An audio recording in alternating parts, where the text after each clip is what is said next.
When most people think of bicep curls, they think of aesthetics, arm size, shape, or definition. But in the unified movement system, we treat curls as a structural balance tool as much as a hypertrophy exercise. The biceps don't just flex the elbow, they stabilize the shoulder, assist in supination, and influence posture through the scapula. So when programmed correctly, bicep training isn't vanity, it's joint protection, performance, and long-term health. A weak biceps complex is often the hidden cause of shoulder instability, elbow pain, and poor pressing mechanics. The biceps curl, in its many variations, is a simple but powerful diagnostics tool. How you curl, the grip, the shoulder angle, and even the handle thickness all changes the muscular recruitment and the outcome. Here's why we train bicep curls in the unified movement system. First is structural balance, which is to create the equilibrium between the elbow flexors and extensors, so the biceps versus triceps, improving joint integrity and preventing tendinopathy. Second is tissue remodeling, to strengthen the connective tissue of the elbow, wrist, and shoulder. And third is performance carryover. Strong biceps improve pulling power, elbow stability in chin-ups and rows, and deceleration control in throwing and striking sports.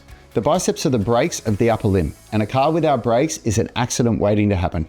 If you want in-depth coaching on more than just the bicep curl, it's all inside the unified movement system. I've made a video explaining exactly how it all works. There's a link in the description. Let's break down the key variables that define how a curl behaves and what they do in the muscles involved. First is hand position or grip type.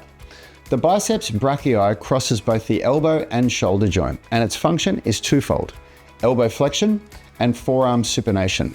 Changing the grip alters which muscles contribute most to the curl. So first is a supinated or palms up grip.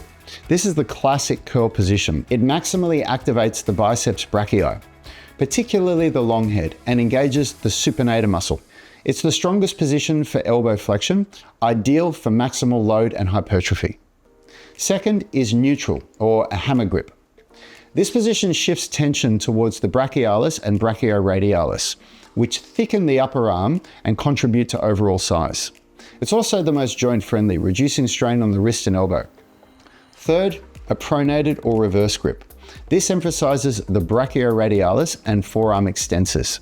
It's a must for structural balance, especially for athletes who perform lots of supinated pulling like chin-ups. Charles Poliquin often said the reverse curl is one of the most underutilized arm exercises because it strengthens the tendons that stabilize the elbow. And then we've got semi-supinated rotating dumbbell. So starting in a neutral and rotating to a supinated through the lift combines the best of both worlds. A strong mid-range contraction with enhanced forearm and biceps activation. Grip dictates recruitment. The stronger your grip variations, the stronger and more balanced your arms. Next is shoulder angle, so arm position. The shoulder position during a curl changes which portion of the biceps is emphasized due to the long head's role in shoulder flexion. So standing dumbbell or barbell curls, so arm neutral besides the torso.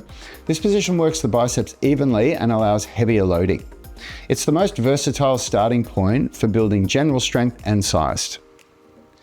Next is a preacher curl, so shoulder slightly flexed, arms forward. By moving the shoulder slightly forward, you shorten the long head of the biceps, isolating the short head and reducing momentum. The preacher curl also forces strict form and eliminates swinging, making it a superior choice for controlled hypertrophy. Next is an incline dumbbell curl, so shoulder extended, arms behind the torso. By using a 45-degree incline bench, this lengthens the long head of the biceps and challenges it through a full stretch. It develops strength through length, improving flexibility and end range tension capacity. It's also one of the best exercises for correcting upper arm imbalances caused by overuse of shortened range movements. The incline curl is to the biceps what the Romanian deadlift is to the hamstrings, strength built in the stretched position. By rotating through these shoulder positions across training phases, we create complete development of the biceps complex, both structurally and neurologically. Next is which implement you're using, so a barbell versus an EZ bar versus a dumbbell. Each tool changes both the loading potential and the joint stress profile. A barbell curl allows maximal load and symmetrical development, but limits natural wrist rotation. Next is an EZ bar curl. The angled grip reduces wrist and elbow strain while maintaining heavy loading potential. It's the sweet spot between comfort and performance, ideal for most athletes and general population clients. Then we've got dumbbell curls, which provides the greatest freedom of movement, allowing individualized wrist rotation and natural joint alignment, perfect for correcting asymmetries and improving neuromuscular control. Then we've got cable or band curls, which maintains consistent resistance through the full range of motion. So ideal for metabolic stress and high rep finishes. All right, let's talk grip diameter, the case for thick grip training. One of Charles Poliquin's favorite advanced methods was thick grip training, using fat bars or thick handles to increase motor unit recruitment and grip strength. Here's why it works. A thicker handle increases activation of the forearm flexors, improving forearm size and grip endurance. It enhances irradiation, the neural phenomenon where tension in the hands and forearms amplifies strength in the surrounding muscles, in this case the biceps. And it improves elbow stability, reducing strain during pressing movements. We often introduce thick grips in intensification phases or for experienced lifters seeking to improve grip resilience and joint protection. The stronger your grip, the more strength your body is willing to express. All right, let's talk technique optimization. The difference between an average curl and a world-class curl comes down to tension management and scapular control. Here's the key coaching points. The elbows stay fixed at the sides or in line with the chosen shoulder angle. No swinging or shoulder drive. Maintain a neutral spine and a braced core to prevent unnecessary movement, and use full range of motion. Fully extend the elbows without locking out and curl until the biceps are maximally shortened. If you're looking for hypertrophy, control the eccentric phase for 3 to 4 seconds to maximize muscle growth and tendon health. Use intentional wrist rotation in dumbbell variations to emphasize different phases of the contraction. We teach lifters to curl the pinky, so towards the shoulder in a supinated curl. So this extra supination further shortens the biceps for peak contraction. So what that means is you're thinking of trying to lift your pinky up further while you're supinating the dumbbells. You often don't need more weight. What you need is more control. All right, let's talk load management and programming. The biceps respond best to moderate loads, high control, and high time under tension. Heavy, sloppy curls don't build arms. They build ego and elbow pain. In the UMS framework, we have accumulation phases for hypertrophy, where we use 8 to 12 reps, 3 to 4 second eccentrics, and full range of motion. We focus on variation, so rotating the grip and shoulder angle every 4 to 6 weeks.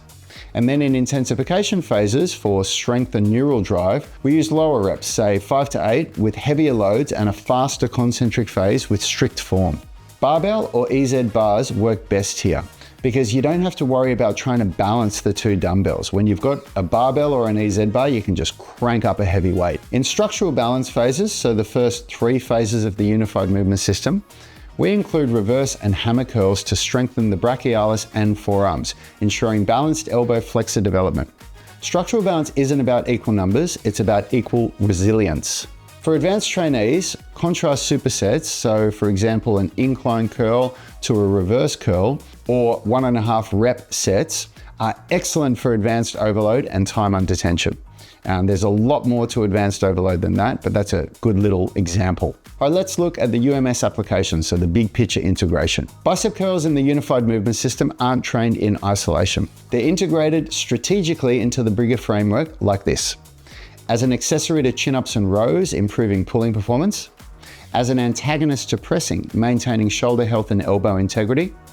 As part of structural balance testing, where elbow flexion ratios can reveal hidden asymmetries between left and right arms or between push and pull systems. By programming curls intelligently with variation in grip, angle, and apparatus, we ensure complete development of the biceps, forearms, and connective tissues supporting them. So to recap, hand position determines which elbow flexors dominate the movement. Shoulder angle determines which biceps head you emphasize, and bar choice dictates load potential and joint comfort. Thick grips amplify grip strength, forearm size, and neural drive. Control, not load, is the secret to hypertrophy and joint longevity. Inside the UMS, we don't just chase curls for vanity, we train them for balance, performance, and protection. Or as we like to say, strong arms don't just look good, they hold the system together. Control the weight, control the tension, and you'll control your results. I've talked a lot about how the bicep curls fit into the unified movement system. If you want to learn more about the UMS, I've made a great video for you. You can click or tap the screen there, and I'll see you in that next video.